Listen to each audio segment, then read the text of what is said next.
Halo, selamat datang di podcast Terbitlah Terang.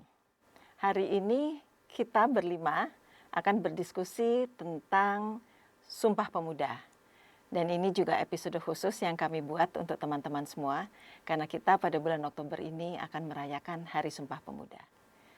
Nah, sebelum kita mulai, izinkan saya untuk membaca kutipan teks asli Sumpah Pemuda yang dibacakan pada tanggal 28 Oktober 1928. Pertama, kami putra dan putri Indonesia mengaku bertumpah darah yang satu, tanah Indonesia. Kedua, kami putra dan putri Indonesia mengaku berbangsa yang satu, bangsa Indonesia. Ketiga, kami putra dan putri Indonesia menjunjung bahasa persatuan, bahasa Indonesia. Isi Sumpah Pemuda memberi kesan pada saya bahwa para pemikirnya, pencetusnya bukan hanya menjadikan itu suatu tekad, tapi juga menyadarinya sebagai tantangan serius. Dalam perjalanan sejarah awal Nusantara, suku-suku bangsa berelasi, tetapi bukan berhimpun untuk membangun kekuatan besar. Mereka bahkan saling bersaing, mereka berelasi untuk keuntungan masing-masing. Kekuatan asinglah yang berupa perampasan dan penindasan kita sebut sebagai kolonialisme yang menyadarkan bangsa-bangsa di Nusantara akan pentingnya membangun kekuatan bersama. Hanya dengan bersatu kita bisa melawan dan membebaskan diri dari penjajahan. Sekarang kita sadari bahwa keanekaragaman terkait erat dengan kompleksitas. Bersatu bukan berarti menyeragamkan. Mengenali fondasi yang sama di bawah keberagaman di permukaan adalah hal yang kita perlu sadari sekarang.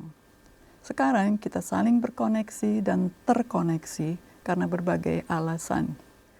Di lingkup lokal maupun global, kita menjadi bagian jejaring kecil maupun besar, kita bagian dari kompleksitas dan ikut membangun kompleksitas. Kompleksitas menghasilkan keberagaman baru. Melalui keberagaman inilah persatuan dalam konteks modern kita perjuangkan. Sekarang, bersatu untuk apa? Berjuang melawan apa? Menurut saya, sederhananya, berjuang melawan perpecahan. Segala macam perpecahan yang mengakibatkan pelemahan, penghambatan kemajuan, dan pada akhirnya mungkin keruntuhan. Sejarah menunjukkan itu. Fisika juga menunjukkan itu. Itu adalah pelajaran bagaimana sebuah sistem multi-komponen bisa bertahan.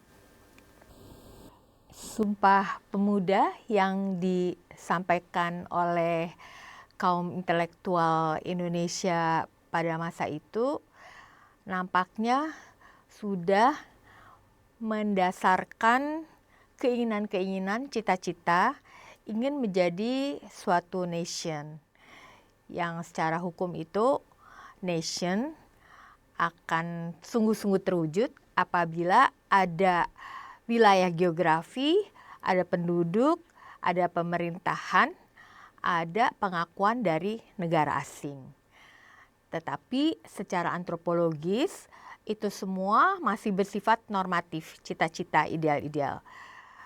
Untuk menjadi nation yang sesungguhnya harus ditambah lagi satu unsur yang sangat mengikat, yaitu sentimen kebangsaan. Jadi betul-betul ada perasaan memang senasib, sepenanggungan, memiliki sejarah yang sama. Nah, itu yang sangat memperkuat bagaimana akhirnya Sumpah Pemuda diikuti oleh gerakan-gerakan selanjutnya, dan saya kira yang terbesar adalah 17 Agustus 1945. Di dalam Sumpah Pemuda dan kemudian kita menjadi negara Republik Indonesia, itu seharusnya juga disadari bahwa sebetulnya NKRI menurut Profesor Harsya Bachtiar itu bukan satu-satunya nation. Jadi di dalam NKRI ada nation-nation kecil, tua, berbasis kesukubangsaan, dan sebenarnya itu adalah masyarakat adat yang memiliki kebudayaannya masing-masing, bahkan memiliki kepercayaannya masing-masing. Jadi sebenarnya Indonesia ini luar biasa, begitu beragam, tetapi punya cita-cita yang sama, sentimen kebangsaan yang sama, maka itulah kita sekarang.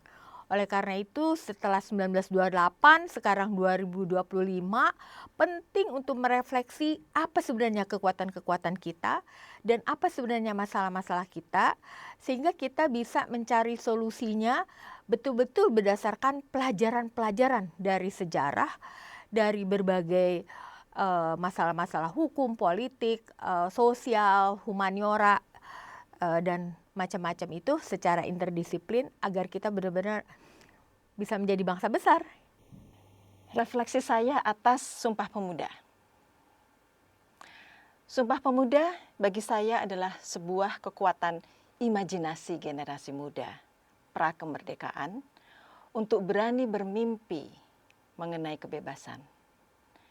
Kebebasan dari penindasan dan ketidakadilan, kebebasan untuk menentukan jalan hidup sendiri, kebebasan dari penjejahan, serta keberanian untuk mengubah nasib diri sendiri. Sumpah Pemuda adalah sebuah kekuatan kultural yang menjadi fondasi untuk kita semua. Dari Indonesia sebelum prakemerdekaan, Indonesia sekarang, dan Indonesia masa depan. Sumpah Pemuda sangat penting, perlu kita selalu peringati, bukan hanya sebagai sebuah kejadian, tapi sebagai sebuah pemaknaan atas kekuatan Indonesia dulu, sekarang, dan masa depan. Sumpah Pemuda memberikan inspirasi karena semangat atau gelora para pemuda ini. Kalau kita melihat tokoh-tokoh yang ikut waktu itu, usianya semua 20-an. Antara lain adalah Yohanes Lemena dari Yong Ambon, kemudian Muhammad Yamin yang juga dari Sumatera Bon, lalu ada juga yang dari Ketua Yong Yava, Muhammad Rum, dan ada juga dari Sumatera Selatan, ya, Adnan Kapaugani, dan tidak kurang juga ada satu tokoh keturunan Tionghoa bernama Si Kong Leong yang menyediakan rumahnya di Keramat 106 untuk jadi tempat Sumpah Pemuda. Sekarang menjadi Museum Sumpah Pemuda. Nah, kita melihat semangat anak-anak muda ini yang berusia 20-an yang nantinya mereka menjadi tokoh-tokoh nasional, ya. Di saat ini kita lihat bagaimana anak-anak muda mahasiswa turun ke jalan. Saya kira saya sangat mendorong anak-anak muda, pakailah waktumu untuk ikut memikirkan bangsa ini. Jangan ditunggu sampai nanti sudah punya kerja atau punya keluarga. Justru inilah momen-momen yang sangat penting untuk menjadikan dirimu sebagai pelopor. Seperti tadi sudah dikatakan, untuk memikirkan bangsanya, mengimajinasikan masa depan, karena di tangan anak-anak muda inilah masa depan Indonesia akan berlanjut. Hampir 100 tahun lalu, anak-anak muda dari berbagai suku, bahasa, dan latar belakang bersepakat, kita satu bangsa, satu tanah air, satu bahasa, Indonesia. Hari ini, kita hidup di zaman yang berbeda. Mungkin lebih canggih, lebih terhubung, tapi sayangnya seringkali juga lebih berjarak. Terlalu sibuk berpendapat sampai lupa mendengar. Terlalu sibuk membela kelompok sendiri sampai lupa bahwa kita semua tetap sebangsa. Perbedaanlah yang justru saling menguatkan, asal ada rasa saling peduli. Indonesia akan lebih baik kalau kita semua saling jaga, saling rawat untuk sesama dan juga untuk alam. Indonesia bisa jadi rumah yang lebih adil, damai, dan layak untuk semua makhluk hidup. Bayangkan masa depan di mana anak-anak tumbuh tanpa takut dibedakan, di mana suara semua orang bisa terdengar meski berbeda. Kita bisa mulai dari langkah kecil.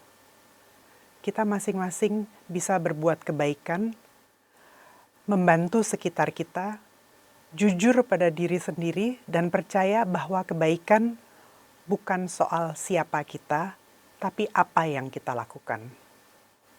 Sumpah Pemuda adalah semangat yang harus terus hidup dengan cara kita, dengan gaya kita, dan dengan hati kita.